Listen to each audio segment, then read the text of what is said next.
It's a pleasure to have you once again on the link this week. Thank you for joining us, and we hope we continue to bring you information you can use and opportunities. Tonight, it's information you can use, but it's concerning your money, your savings.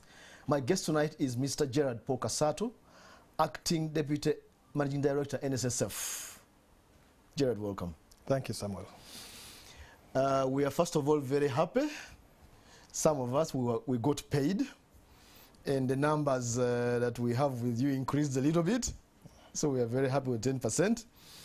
But we're also growing older, and therefore these pattern questions we're going to ask. So paint for us a picture from your research and knowledge. How much of a challenge is it for NSSF savers, these you are giving 10%, to make good use of their savings once they get them? It's a problem, I know, but how serious is it from your standpoint? Okay, thank you, Samuel. We actually undertook a research, and we discovered that before members receive their savings, they are basically looking at 3 ways of deploying that money. The first is into housing, then you have education, and then you have medical needs. But actually that one changes when the money is actually paid to them. When the money is paid to them, according again to the research, we realize that majority of that money, a big chunk of that money, is actually spent on housing and education. The medical bit tends to die away. And then, of course, there are also people who use it to start businesses, but that is probably another discussion. Yeah, but those are the 3 main areas that people wish to put their money to, but eventually they put it into 2. I would understand housing, they build a house or rentals. Education, what is that? What are they doing with education? It is because many of them at 55, they still have children who are still going to school. So either it is someone wants to upgrade their skills to continue to be relevant, or they have a beneficiary that they are, they are still paying for school fees. Very good. So, in the nutshell, does the money, in terms of usefulness for old age, does the money then do what is envisaged? I think that is a big challenge because there's something they call replacement ratio. Basically, when you're not working, your savings should be able to replace your income while you're still working. Now, according to the International Labour Organization, at retirement, you should be able to replace at least 40% of your income. Now, the reality is that when you look at majority of our members, they never get actually to the net replacement ratio of 40%. We did an actuarial study, that is the fund did an actuarial study in 2012, 2013, and actually we discovered that a big chunk of our members do not get 40% net replacement. And that is because we have largely small savers. 83% of our members have balances less than 10 million. And actually when you look at that 83%, they average about 250,000 shillings a month. So that one, with those sort of savings, you're not likely to achieve your retirement goals. However, I want to be pragmatic, despite the picture. What are some of the practical things you can suggest that savers can make their savings useful so they don't degenerate into old age poverty? So there are a couple of tools, or there are a couple of investment products that savers can look at. Of course, you can do it directly or you can do it indirectly. If you do not have to be sophisticated when it comes to investment management, you can buy a collective investment scheme. These days there are so many products in the market. It depends on which kind of provider you're comfortable with. Then you can buy a bond, a government bond directly. Actually, many people don't know that you can actually invest in a government of Uganda bond directly. You just have to get in touch with any of the banks that are primary dealers, and most of the big banks are actually primary dealers. You do not again have to be sophisticated about the process. They can walk you through how you can take advantage of that. Then you have the stock market. The stock market also offers opportunities for people who have a little bit more appetite when it comes towards risk-taking to actually buy and own companies that are listed on the Uganda Securities Exchange. The final one, which people do not know a lot about, is actually insurance. Yeah.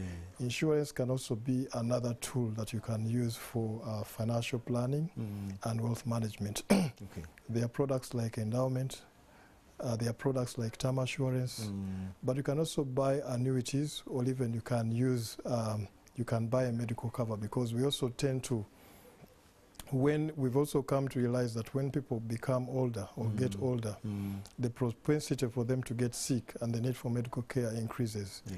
Most of the time, at the time when they actually do not command the same income like they used to have when they were working in the earlier years. All right. Yeah. And another day we shall come back and break down those things. I know annuity, you give your money, they keep on giving you per month, but absolutely. Story for another day. What happens to my midterm funds of 20%? If I don't get it at 45, can I get it later, before 55? Absolutely. The 45-year age limit for getting midterm access is actually an option, which you can exercise or you can choose not to exercise. But in the event that you elect to leave the money with us, it continues to earn interest the way it was. Okay. Yeah, and the power of compounding actually makes that money grow, such that whenever you eventually elect to get it out, you'll actually be happy with the balance that you'll be having. Yeah. So you won't tell me you can't get it now, you haven't got it at 45, you wait 55. Absolutely, because you do not lose. Even if you do not get it at 55, the interest that will have accrued over the years through compounding will be much, much more compared to when you are taking the 20%. Okay. Yeah. So if I get it at, I don't get it at 45, I can get it at 47 or 48. Absolutely. To the extent that you meet the 120 months, which is the key condition for you to get midterm access, you ought to have saved at least consistently 120 months. Okay. Yeah, very which good. Is either 10 years or, you know, if there was a break in savings for some of the years, probably at 47 you should be able to get to the 120 months, and at that point we're happy to pay. Okay. What if I'm still working at 55, and this is when the money is supposed to be gotten? Yeah. Can I leave you the money and say, oh, let me wait maybe 60 years? What happens to the money if I leave it to you? Or can I leave you the money? Yeah, I think the answer to the first question is yes. You can actually elect to leave the money even when you clocked the age of 55. Okay. Yeah, and the money will continue to earn interest in the way it was before you were 55. But the only catch is when you get to the age of 60, now the law recognizes that beyond 60, you cannot continue to be a member, so you have to exit the scheme. Yeah, but I thought I could even go up to 70. Well, we believe that we will, with Ugandans living longer, because life expectancy is around 63 years, we believe that, yes, there will be a provision as we continue to engage with our stakeholders in Parliament. We'll continue to perhaps, you know, ask them to raise the age if the statistics demand so. Okay. As we are seeing that people are living longer these days. So the catch there, the upper limit I have is if I don't get at 55, I can leave it until 60. Yeah, but between 55 and 60, at any time you feel like you want to take it out, you can take it out. If I leave it down to 60, can I still get interest? Or absolutely, you'll get interest. Okay. Yeah. Finally, from NSSF standpoint, give us your Deputy MD. Give us looking forward.